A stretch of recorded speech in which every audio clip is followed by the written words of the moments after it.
de que lugar, não é? Eu vos proponho essa conversa de hoje. E como é que eu me entendo, né, no âmbito do feminismo? Bom, eu me entendo hoje como uma feminista pós-colonial, interseccional, mas acho que essa interseccionalidade precisa, e isso me inspiro nas palavras da Catarina, porque acho que ela colocou e tem colocado questões muito pertinentes do ponto de vista epistemológico. Acho que essa interseccionalidade ela precisa ser pensada como nós fazemos para que ela não seja mecanizada e transformada em clusters para análise de determinadas mulheres, ou seja, que a gente não traga para dentro da interseccionalidade uma perspectiva de identidade que congela os sujeitos, mas que congela esses sujeitos e essas sujeitas, não é? No âmbito da intersecção, como se todas as mulheres negras vivessem só um determinado tipo de questão, esquecendo as heterogeneidades e as dinâmicas que são próprias dos contextos, né? Então, lembrar uma coisa que foi colocada aqui no primeiro dia, se eu não estou equivocada, mas que eu acho muito importante, que é a ideia da análise situada. Então, eu acredito que a análise interseccional não pode prescindir de ser uma análise situada. E, portanto, nós temos nós devemos, não é? Hesitar diante do apelo que às vezes acontece em torno da palavra identidade, e isso se reflete muito nas lutas. Eu também sou ativista, mas a maneira como isso se dá no terreno cria, às vezes, questões que, do ponto de vista teórico e epistemológico, nós temos que estar preparadas para olhar com maior acuidade e com maior vigilância epistemológica, né? Para a gente não cair nos essencialismos, porque os essencialismos eles podem se manifestar de muitas formas. Então, mesmo quando a gente recusa a universalidade dos conceitos, nós podemos, sem querer, voltar a eles de tempos em tempos, de outras formas. Então, esse é um ponto que eu gostava de colocar. Eu me situo aqui nessa conversa como uma mulher diaspórica, né? Lida como negra, no contexto europeu. Eu aqui poderia falar como brasileira, mas o corpo que aqui fala é um corpo diaspórico, porque eu também sou portuguesa, mas nunca sou lida como tal. Sou sempre lida como uma alteridade, né? Em alguns contextos sou lida como indígena, por conta de questões familiares. Então, esse lugar, não é, em que eu me situo é um lugar fronteiriço, de muitas fronteiras. Aí, num diálogo com a Glória Anzaldúa, não é, quando vai falar desse outro conceito de mestiça, não a mestiça na forma como no Brasil se fala de mestiçagem, mas essa mestiça como sendo esse lugar de fronteira, esse entre-lugar em que você é muitas coisas ao mesmo tempo e não pode congelar essas coisas nem como identidade, na forma como a gente costuma falar de identidade, e nem como alguma coisa que se congela no tempo, porque ela também vai se transformando. Bom, autoras e autores com que eu costumo conversar, eu queria enfatizar aqui, no caso das autoras, por conta do raciocínio que eu vou desdobrar aqui, e que eu pedi ajuda a Tereza para me controlar em termos de tempo, eu queria, é claro que trabalho com mais autoras do que essas, mas eu queria nominar essas autoras, porque são autoras que perpassam a reflexão que eu vou desdobrar aqui. eu tenho trabalhado muito com duas autoras pós-coloniais na economia. E para já, antes disso, uma outra coisa importante. Hoje, muita gente me conhece dentro do SESC pelo trabalho com a economia solidária.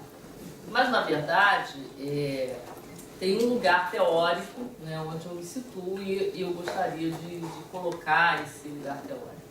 Eu tenho trabalhado no campo da economia feminista e eu estou colocando no singular. Não é porque eu não acredito nas economias feministas no plural, como, aliás, Teresa também tem vindo a falar. Mas aqui, para efeito dessa nossa conversa, eu quero marcar este campo no singular, por ser ele um subcampo dentro da economia, só por isso. Então, assim, eu tenho feito um esforço no sentido de alargar epistemologicamente este subcampo. Entendo que faz parte do que eu quero fazer, levar questões para dentro desse subcampo que lá não estão. E isso nos leva a uma questão que a Catarina também colocou e que eu achei muito providencial, já falei aqui, mas gostaria de reforçar esse ponto, que é até que ponto os feminismos podem ser indolentes, né?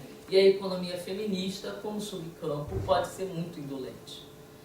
Ela pode ser transformadora no sentido de trazer à tona uma série de temas, e eu já vou vos dar conta disso, mas ela também pode ser indolente no sentido de produzir análises orientalistas, quando muitas vezes vão ser analisadas questões relativas a mulheres muçulmanas, quando se vai analisar questões relativas a mulheres periféricas, então a mulheres negras, e também vamos dar exemplos sobre isso, mas esse campo é um campo que se tem vindo a alargar e eu me situo nesse lugar de contribuição para esse campo.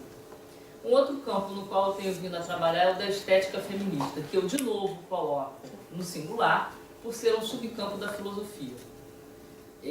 Nos estudos da arte, mas no meu caso em particular nos estudos do consumo, que é um tema com o qual eu trabalho há mais ou menos 15 anos. Já transformou muito a maneira minha de olhar sobre o consumo, já se transformou muito, mas é um tema que recorrentemente aparece na minha escrita e das minhas fontes. E hoje, é claro que existem estéticas feministas, uma pena o Boaventura não estar aqui, porque eu gostava de dar conta de um texto que eu escrevi recentemente, muito por conta de diálogos que tive com o Boaventura, que faz a seguinte pergunta: o que seriam as estéticas do sonho? Não, só isso daria margem aqui para um outro seminário, não é para isso. Mas o que eu quero dizer é que, assim como no campo da economia surge o subcampo economia feminista, com suas batalhas, assim no campo da filosofia surge a estética, e no campo da estética, a estética feminista, que tem que ser pluralizada, mas não é. Mas algumas questões têm surgido no âmbito da estética feminista, nomeadamente as que apontam para uma estética negra, as que apontam para uma estética indígena, as que apontam para racialização e para genderização dos códigos estéticos, da construção social do gosto. E nesse ponto não dá para ignorar os contributos que esses trabalhos podem dar no desenho, não é, de novas teorias sobre novas formas de pensar a estética. E aí, quando eu estou falando de estética, eu estou falando de uma estética do cotidiano, não só da estética para analisar a arte. Bom, então, autoras com quem eu tenho conversado. No campo da economia pós-colonial, tenho conversado com a economista sudanesa Ayman Zahi El Abidine, com a indiana...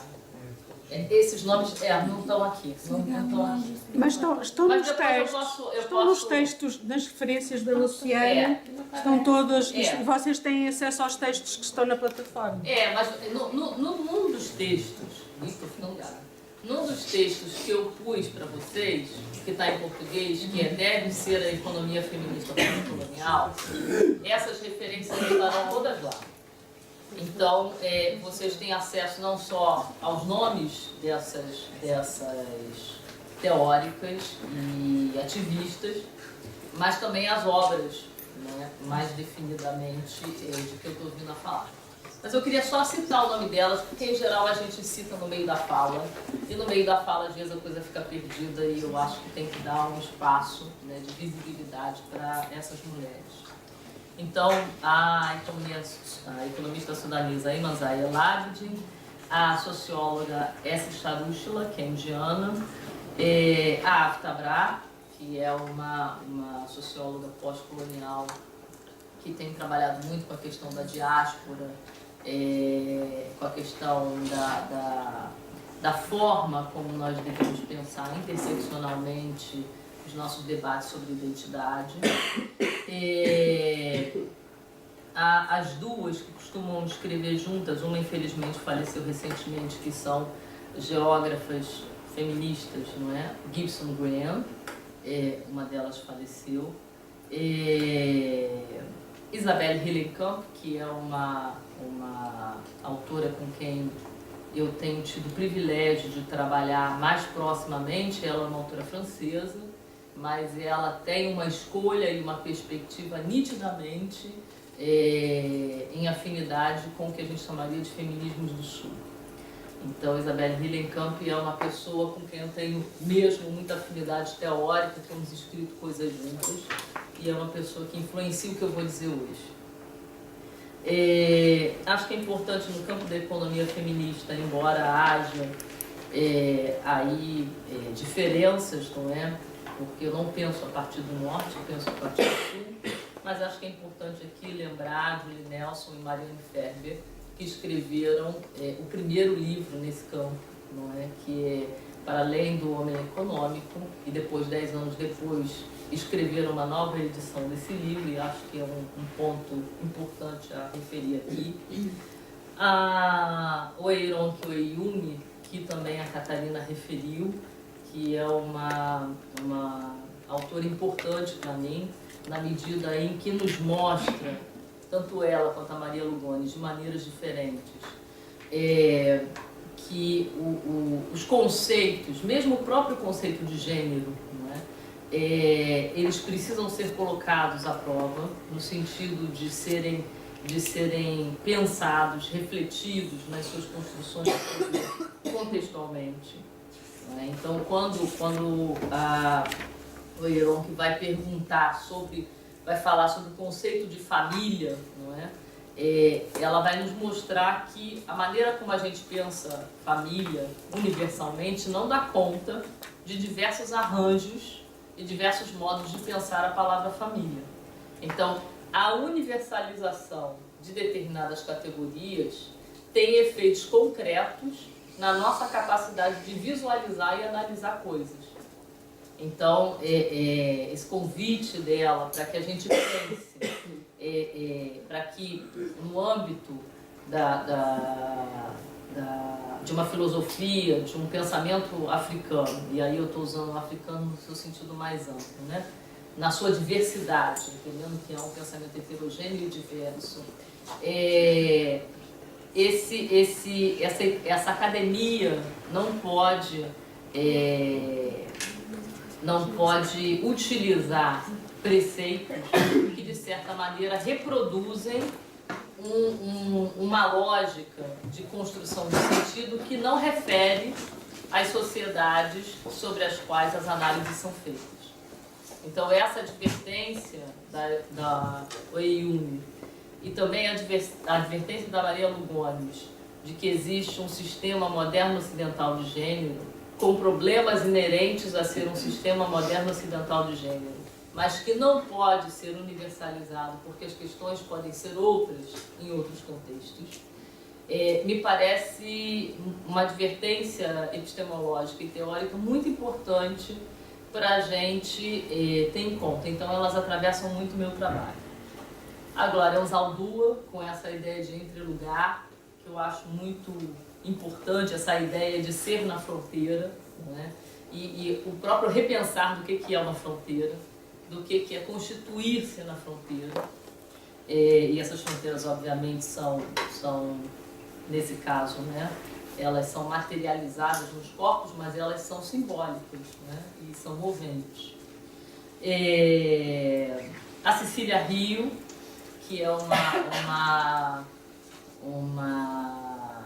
pensadora afro-americana que traz um pensamento muito interessante para dentro da economia feminista, discutindo em que medida, por exemplo, um tema como o trabalho doméstico, que é tão debatido, né, no âmbito da economia feminista, deixa de fora perspectivas importantes. Quer dizer, uma das questões que é muito discutida é o trabalho doméstico não pago.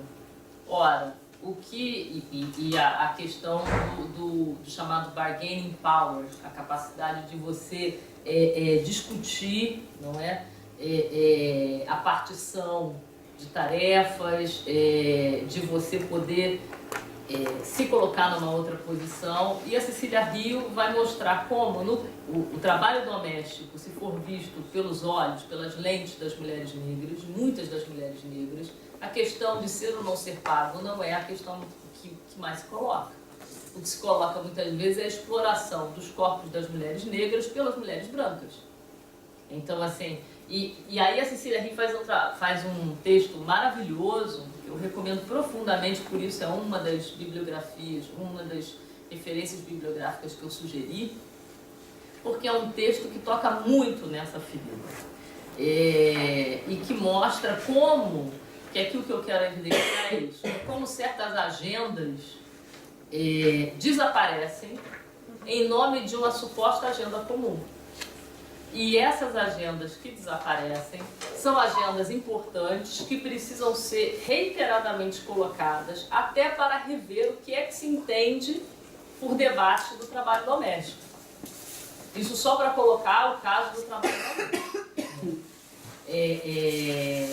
Então, a Cecília Rio também atravessa muito o meu trabalho. Harriet Fraad, que é uma feminista que vai trabalhar com o conceito de trabalho emocional, que eu acho que é uma coisa que nós precisamos recuperar aqui, a mais-valia do trabalho emocional, que incide sobretudo sobre as mulheres, seja no espaço do trabalho doméstico e do cuidado não pago, seja no pago, no remunerado. Se nós formos pensar aqui nas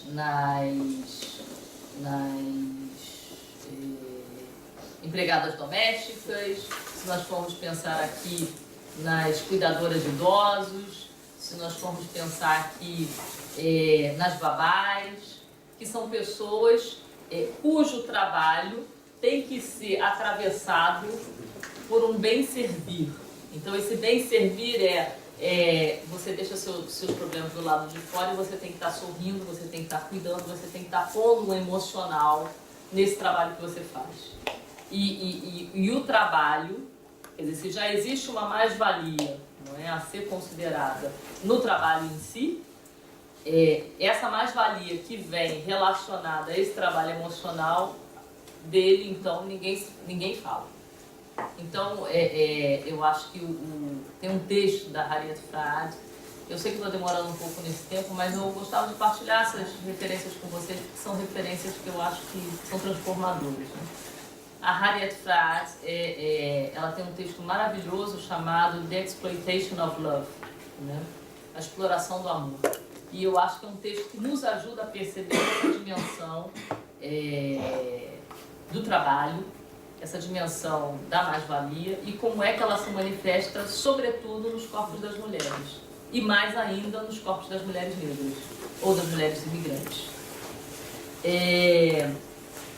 Tem aqui 3 outras autoras que eu gostava de mencionar muito rapidamente, que é a Meg Armstrong, a Caroline Korsmeier, e talvez tivesse mais alguma aqui para colocar nesse âmbito, que é da estética feminista, porque são autoras que corajosamente têm mostrado como a construção, e também colocaria aqui um bocadinho, de uma forma um bocadinho diferente, a Janet Wolff, com quem também a Gaia trabalha, mas são autoras que, de certa maneira, nos colocam para repensar o cânone estético. E como esse cânone estético foi sendo racializado e genderizado de uma forma tal que nós não conseguimos perceber os desdobramentos disso na forma como a gente olha o mundo, na forma como a gente não só concebe e constrói a arte, mas também na forma, e aí quando eu estou falando de arte, eu estou falando da literatura, eu estou falando das artes plásticas, mas principalmente das artes plásticas, mais até do que da literatura, que a literatura conseguiu andar nesse lugar, as artes plásticas não tanto. Isso tem a ver com, bom, não quero entrar aqui no detalhe, mas com a forma como as mulheres estiveram na construção da arte ao longo do tempo, né? Só para trazer um dado aqui, durante muito tempo as mulheres eram os modelos, não é? E quando elas eram as pintoras, elas não podiam pintar os corpos nus, fossem de homens ou de mulheres. Então tem toda uma coisa na história da arte que mostra como as mulheres foram sendo colocadas, não é, como sujeitas ou como objetos, né, de construção do belo, de pensar o belo, etc. Mas não é por aí que eu quero ir. O que eu quero dizer é que essas autoras aqui que eu mencionei são autoras que ajudam a pensar como o cânone estético racializado e genderizado tem efeitos também, e é nesse ponto que elas me ajudam, tem efeitos concretos na forma como a gente vai pensar uma coisa tão cotidiana como o consumo. Então eu estou falando da estética cotidiana, né? Dos juízos de valor, dos critérios de conformação social do gosto, dos critérios de estruturação da sensibilidade. E isso tudo nos devolve a um ponto que a Gaia ontem falava, que é essa relação entre o simbólico e o material. Os estudos do consumo, eu já estou me embolando aqui, mas não tem problema, os estudos do consumo, eles são muito marcados por mostrar que o consumo é um lugar de construção da identidade, é um lugar de comunicação de afetos, eu vou voltar a esse ponto se eu tiver tempo para isso, e, portanto, de reconhecimento social. Também dizem os estudos do consumo, sobretudo os antropológicos, que o consumo é um lugar de classificação social.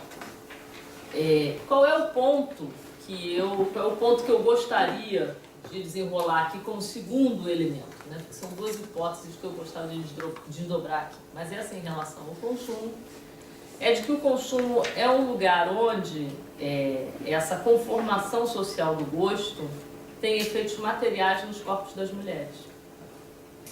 E da construção de quem pode ou não ter o senso estético, o juízo estético, né? Quem é que define essas coisas.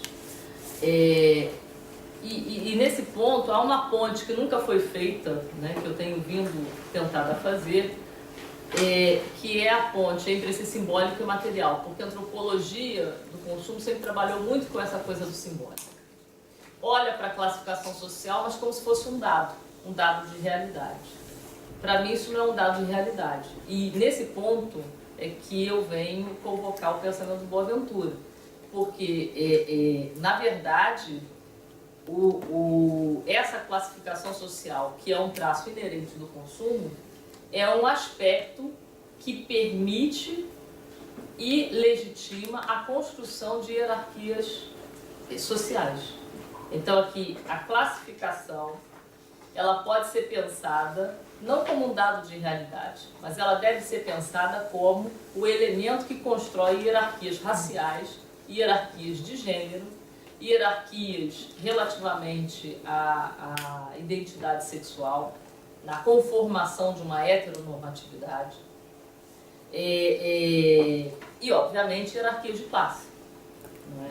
A legitimação de hierarquia de classe. Então, assim, eu gostava de falar com vocês hoje sobre duas teses que eu tenho vindo a trabalhar.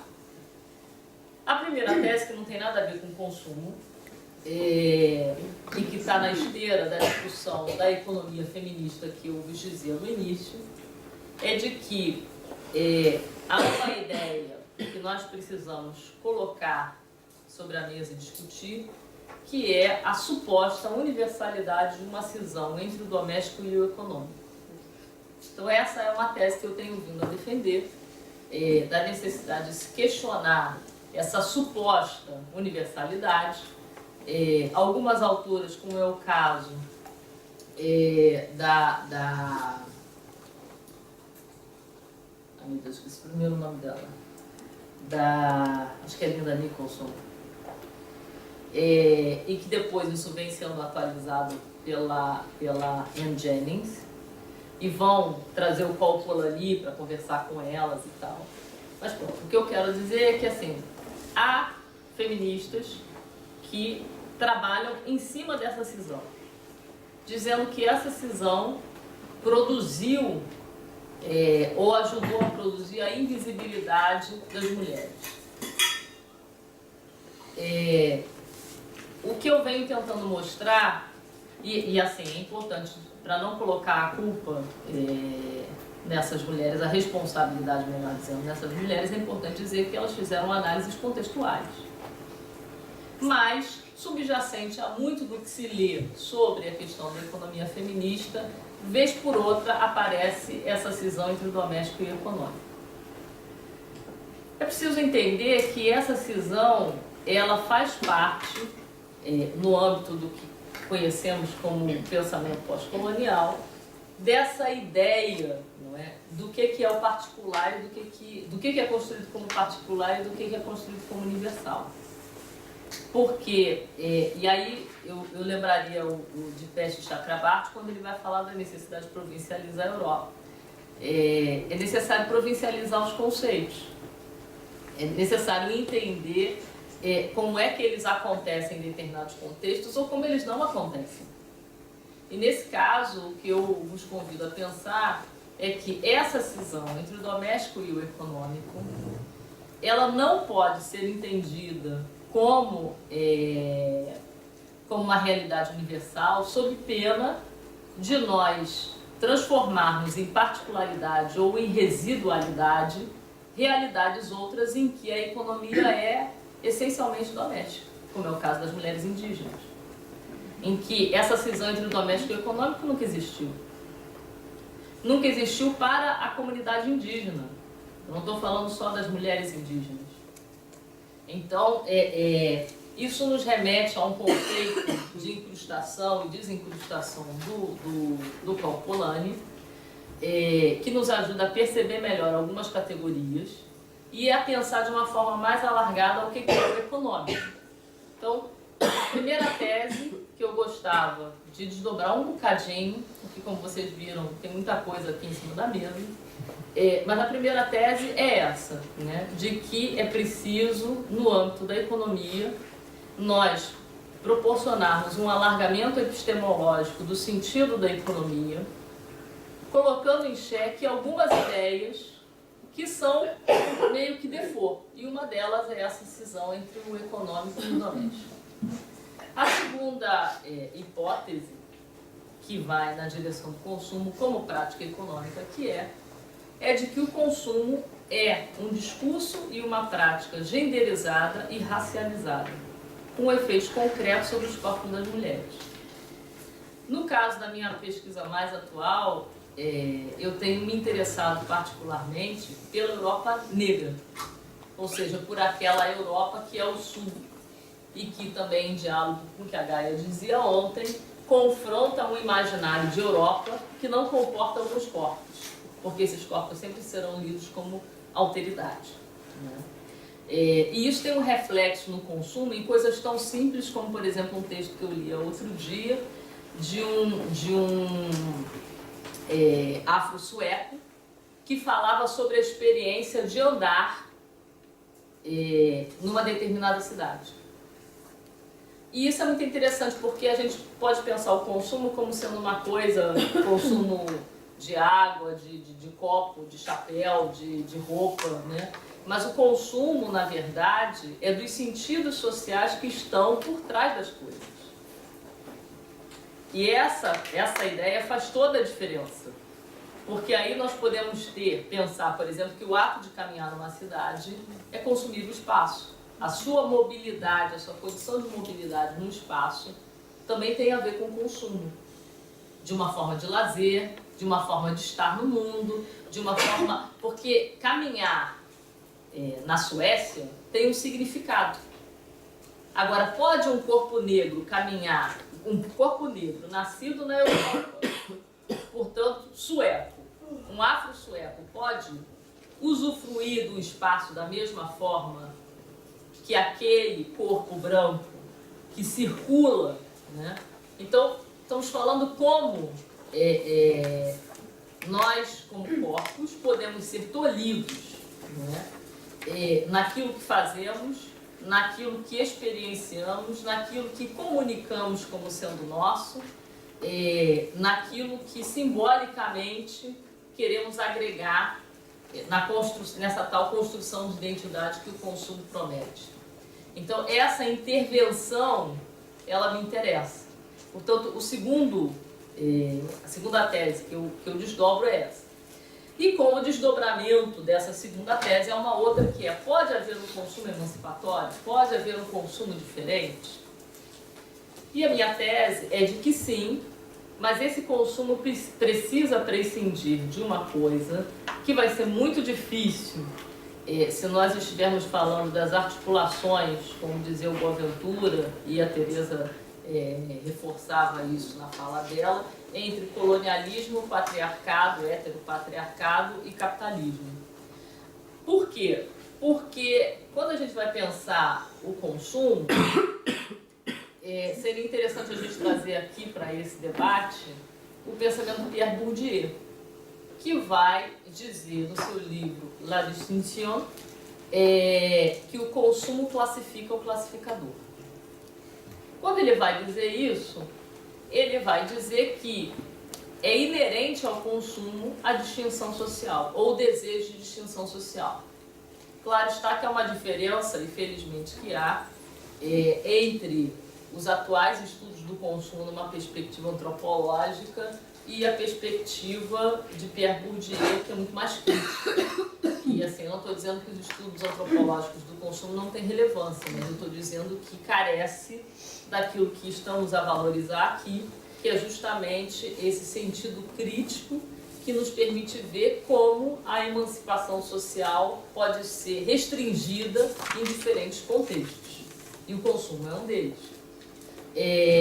Mas a questão eu tenho vindo a pensar que um consumo emancipatório é possível se nós conseguirmos passar por cima dessa ideia da distinção social nas nossas trocas econômicas. Existe essa possibilidade? Existe. Existem experiências? Existem. O mercado de trocas é uma delas. Eu poderia falar horas sobre isso aqui, mas eu optei por não fazer isso. Porque o tempo é escasso e porque o que eu queria partilhar convosco é um pouco o desdobramento dessas teses. Mas só para vos dar um exemplo,